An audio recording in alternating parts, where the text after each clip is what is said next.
মাননীয় সংসদ সদস্য রুমিন ফারহানা। কে অসংখ্য ধন্যবাদ। মাননীয় স্পিকার, ব্রুট মেজরিটি সবসময় বিপজ্জনক। অতীতেও আমরা সংসদে যখন ব্রুট মেজরিটি দেখেছি সেটা পরিণতি খুব ভালো হয়নি। মাননীয় স্পিকার, সে কারণে আমি বিনীতভাবে বলি, আমাদের সম্পূরক প্রশ্নের বিধিনিষেধ যদি এত কড়াকড়িভাবে করেন তাহলে আমরা কি করে মন্ত্রী পরিষদকে জবাবদিহিতার আওতায় আনবো? মাননীয় সদস্য, এটা এই অবস্থান থেকে করা হয়নি।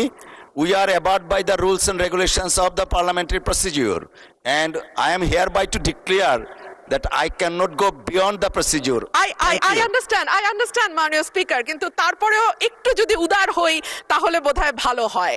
আমাদের মাননীয় স্বরাষ্ট্রমন্ত্রী, উনি অত্যন্ত দক্ষ যোগ্য ব্যক্তি। উনি সংবিধান যেমন ভালো জানেন, আমি নিশ্চিত উনি ওনার মন্ত্রণালয়ের ব্যাপারেও অনেক বেশি জানেন। সে কারণেই একেবারে সম্পূরক প্রশ্ন ঠিক ওই মূল প্রশ্নের আঙ্গিকে না হলেও আমি মাননীয় স্বরাষ্ট্রমন্ত্রীর দৃষ্টি আকর্ষণ করে বলছি, বাংলাদেশের মানুষের কপাল এমন যে মরার উপর খাড়ার ঘা সব সময়ই থাকে। দীর্ঘ 15 বছর গুম, বিচার বহির্ভূত হত্যা, হেফাজতে নির্যাতন, নেতাকর্মীদের ধরে নিয়ে গিয়ে পা ভেঙে ফেলা, অসুস্থ করে দেওয়া, এই কালচার ছিল। এরপরে অন্তর্বর্তীকালীন সরকারের সময় মাননীয় স্পিকার আমরা দেখলাম মব কালচার। 2024-এর সেপ্টেম্বর থেকে 2026-এর জানুয়ারি পর্যন্ত মাননীয় স্পিকার আমাদের যেই পরিসংখ্যান সেটা বলছে যে 250-300-র উপরে মানুষ নিহত হয়েছে এই মবের খপ্পরে পড়ে। আমার মাননীয় স্বরাষ্ট্রমন্ত্রীর কাছে প্রশ্ন, যেহেতু একটা খারাপ কালচার বাংলাদেশে শুরু হয়েছে এবং আমি নিজেও 21শে ফেব্রুয়ারি সেটার একজন ভুক্তভোগী, সেটা বন্ধ করার ব্যাপারে সরকার কি মেজার নেবে এবং স্বরাষ্ট্রমন্ত্রী এই ব্যাপারে কি কি পদক্ষেপ নেবেন? ধন্যবাদ। ধন্যবাদ মাননীয় সদস্য। মাননীয় মন্ত্রী। মাননীয় স্পিকার, আপনাকে ধন্যবাদ। মাননীয় সদস্যকেও অনেক বেশি ধন্যবাদ দিচ্ছি। এই মব কালচারের ইস্যুটি একটা ডিফারেন্ট ডিবেট, আলাদা ডিবেট হতে পারত। যত পরিসংখ্যান তিনি দিয়েছেন 24-এর 5ই আগস্টের পর থেকে এই 26-এর জানুয়ারি পর্যন্ত, সে পরিসংখ্যানটা আমার কাছে নাই। তবে আমাদের কাছে অনুমান আছে।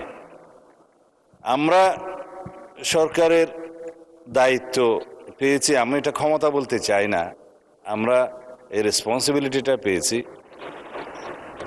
এই দায়িত্ব নেওয়ার পর থেকে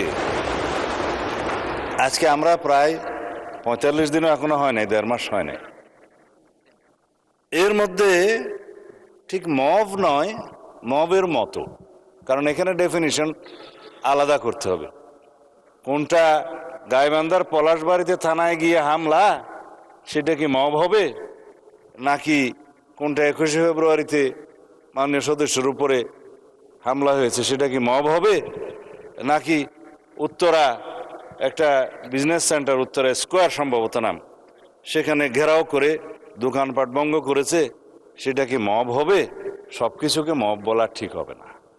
কিছু আছে সংগঠিত পরিকল্পিত অপরাধ, তার বিরুদ্ধে মামলা হয় এবং সেটা তদন্ত হয়, গ্রেফতার হয় এবং বিচারের জন্য সুপর্দ করা হয়। কিন্তু স্পষ্ট উচ্চারণ আমরা করেছি দায়িত্ব নেওয়ার পরে, বাংলাদেশে কোনো রকমের মব কালচার আর থাকবে না।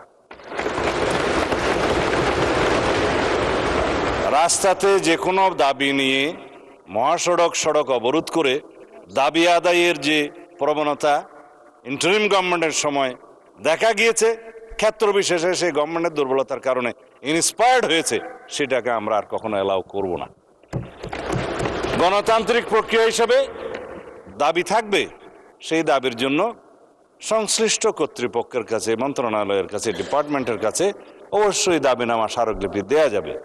সেই জন্য জনমত সৃষ্টির জন্য সেমিনার, সিম্পোজিয়াম আয়োজন করা যাবে এবং প্রয়োজনে সেটা একটা জনসমাবেশের মাধ্যমে প্রকাশ করা যাবে এবং অ্যাসোসিয়েশন রাইট টু স্পিকস, এগুলো আমরা এনশিওর করব, সেটা করা যাবে। It's Democratic culture. কিন্তু মবের মাধ্যমে যেন আমরা সবাই এই সমস্ত দাবি আদায়ের প্রবণতা থেকে বেরিয়ে আসি। যখন সেটা মব হবে, মবের ডেফিনিশন আলাদা, স্পেসিফিক ক্রাইম হবে, ক্রাইমের ডেফিনিশন আলাদা, কোথাও থানায় গিয়ে আক্রমণ হবে, সেটা আলাদা।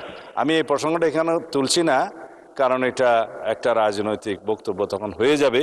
কোনোদিন যদি সেই বিষয়ে কেউ নোটিশ দেয় সেটা করব, অথবা আমারও ইচ্ছা আছে 2-1 দিন পরে 300 বিধিতে আমি একটা বিবৃতি দেব। ধন্যবাদ মাননীয় স্পিকার।